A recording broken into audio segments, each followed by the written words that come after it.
Assalamualaikum warahmatullahi wabarakatuh. Perkenalkan, nama saya Siti Asia Maharani, SPDI, Guru Mata Pelajaran Fikih di MTS Anwar Futuhiyah, sekaligus mahasiswa PPG Daljab batch 1 tahun 2025. Pada hari ini saya akan melaksanakan praktek uji kinerja pembelajaran pada hari Kamis 15 Mei 2025 di kelas 7 dengan materi bersuci. Berikut videonya.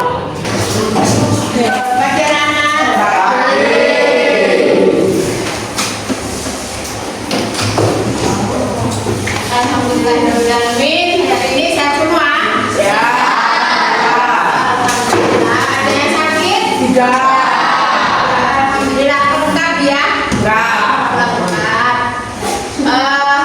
Sebelum kita mulai pelajaran hari ini, kita berdoa terlebih dahulu. Silakan dipimpin oleh kepala kelas. Silakan. Ya. Mari teman-teman sebelum mulai pembelajaran hari ini kita berdoa mulai. Bismillahirrahmanirrahim. Hari ini sebelum berani melanjutkan ke materi, saya absen terlebih dahulu ya. Alhamdulillah, full semuanya, tidak ada yang sakit, tidak ada yang izin. Anissa Anastasia, ya alhamdulillah hari ini sehat semua. Ada satu teman kita yang tidak berangkat karena sakit. Kita doakan semoga lekas sembuh, lekas sehat, bisa kembali bergabung belajar lagi di sekolah Anwar Futuhiyah ini. Allahumma amin. Ya. Belum berani sampaikan materi intinya, berarti ingin menyampaikan tujuan pembelajaran yang akan kita pelajari, yaitu apa? Materi bersuci atau toharoh. Ya, setelah nanti tujuan pembelajarannya itu pertama memahami konsep toharoh dalam Islam, kedua menjelaskan macam-macam najis dan cara mensucikannya, yang ketiga menerapkan perilaku hidup bersih, dan yang keempat adalah mengidentifikasi hadas dan najis secara serta cara bersih. Ya, karena itulah tujuan pembelajaran toharoh yang akan kita pelajari pada hari ini. Ketika salat, kalian apa dulu? Atau bersuci. Materi kita hari ini yaitu tentang bersuci. Ya, bersuci atau dalam bahasa Arab dinamakan toharoh. Ya, bersuci. Bersuci dari apa? Dari hadas dan najis. Ya, dari hadas dan najis. Kalian tahu perbedaan antara hadas dan najis apa?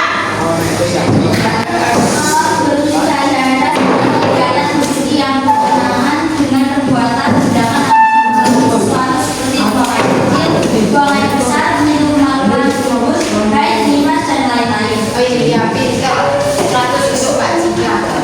Ini ya, perbedaan antara hadas dan najis. Kalau najis itu wujudnya, zatnya, ya. Contohnya seperti apa? Kotoran,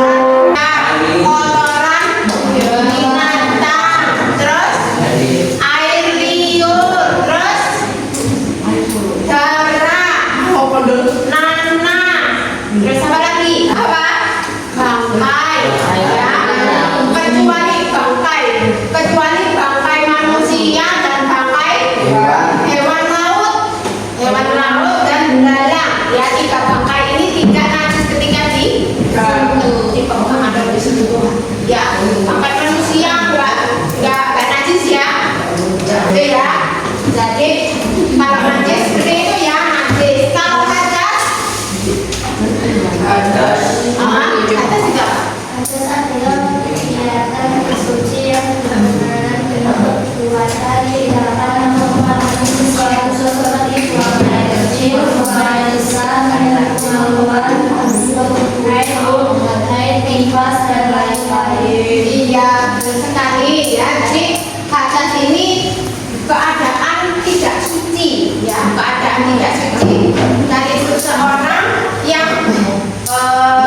tidak diperbolehkan untuk melakukan ibadah. Nah, contohnya hadas itu ada dua macam, hadas besar dan hadas kecil. Ya, kalau orang berhadas kecil contohnya buang air kecil atau pipis, ya, terus apa kentut, nah itu tidak diperbolehkan untuk sholat. Nah, ketika hendak sholat untuk menghilangkan hadas kecilnya dengan cara bersuci, ya, berwudu. Ini untuk menghilangkan hadas, untuk bersuci ini biasanya ada alatnya. Untuk bersuci itu ada apa saja? Air, debu, dan batu, ya. Nah, ketika kita sedang melakukan wudu, ya, kita harus bersuci terlebih dahulu. Kalian lihat video.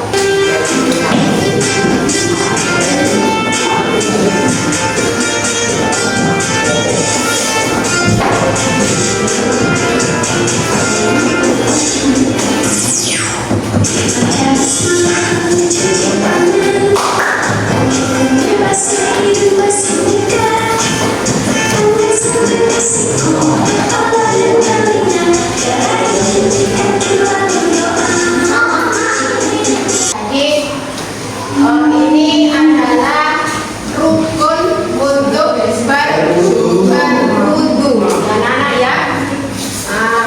Karena wudu merupakan salah satu syarat sah untuk melaksanakan sholat, jadi rukunnya harus terpenuhi, ya. Kalau mau wudu, apa dulu yang dibasuh, apa dulu yang dilakukan? Baca bismillah, kemudian ya, rukun wudu ini sebenarnya kalau kalian tahu kalau wudu apa ini apa ini tangannya digosok-gosok terlebih dahulu, terus itu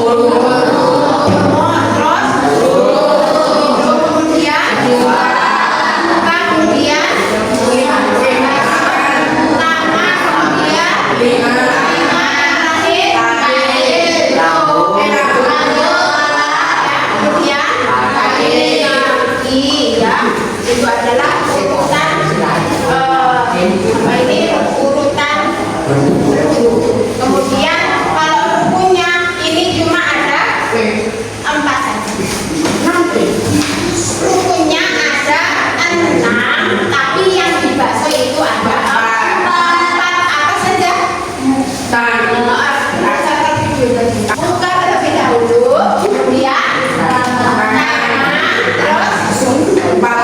sebagian kepala, kemudian kaki.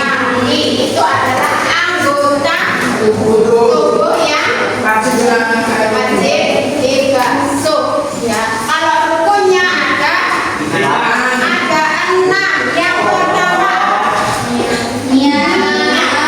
yang kedua basuh muka, yang ketiga membasuh tangan, ya, basuh tangan. Kemudian selanjutnya basuh bagian kepala.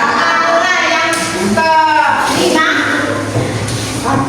kelima kaki. Yang terakhir tertib itu apa? Urut, ya. Saya tampilkan video cara berwudu yang satunya duduk bersamaan saat membasuh wajah. ini perhatikan.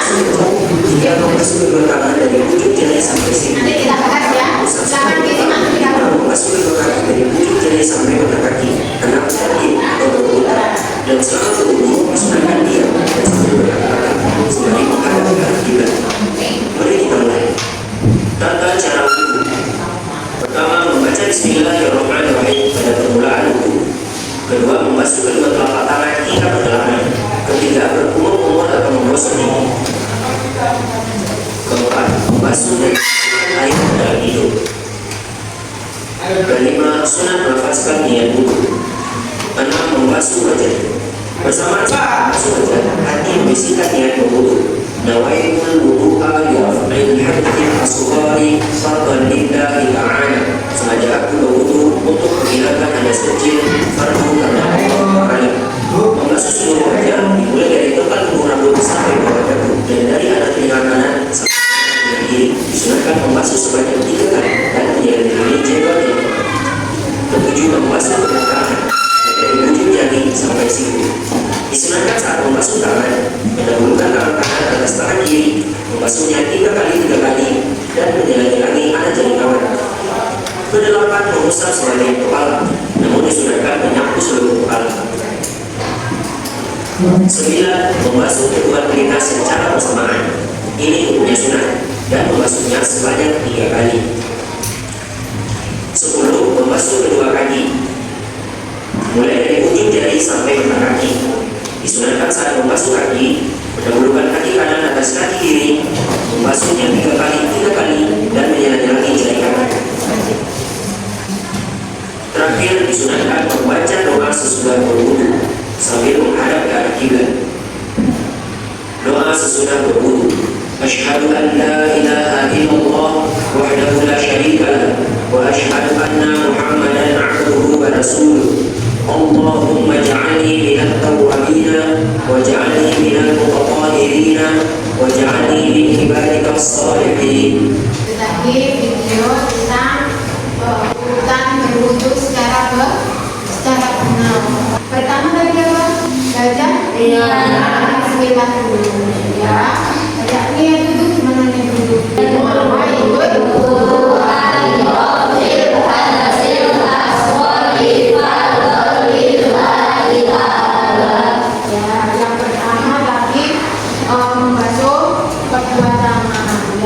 Kemudian berkumur atau gosok gigi atau siwakan ya, atau terus kemudian membasuh hidung atau dalam istilah bahasa Arabnya istinsyak ya, membasuh hidung. Kemudian membasuh muka dari tumbuhnya rambut sampai telinga sini. Nah, ini batasannya ya. Ya, kemudian setelah membasuh muka apa? Cuci tangan. Membasuh kedua tangan sampai mana? Sampai siku. Sampai siku. Kemudian selanjutnya apa? Membasuh telinga. Terus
sedang jauh mutawasi toh.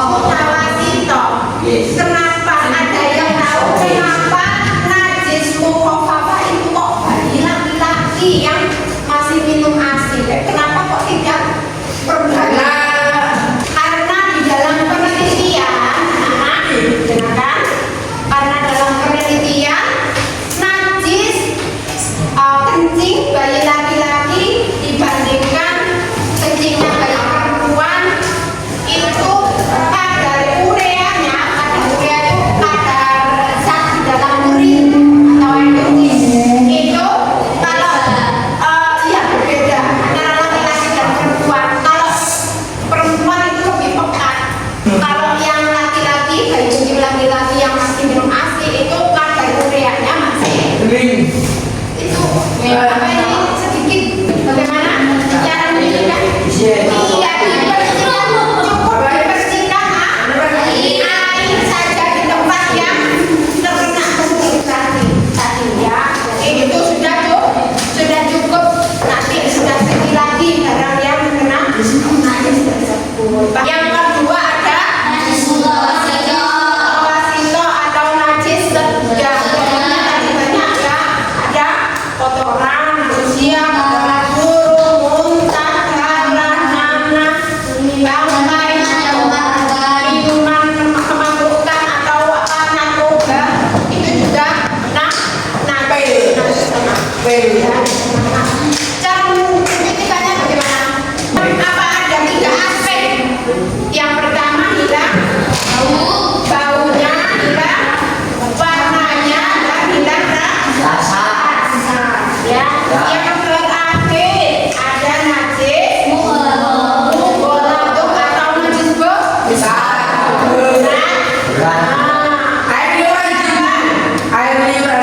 Najis anjing dan babi atau keturunan dari keduanya. Misalnya ya ada anjing yang kawin sama anjing. Misalnya tadi apa contohnya?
warna biru dan warna selanjutnya.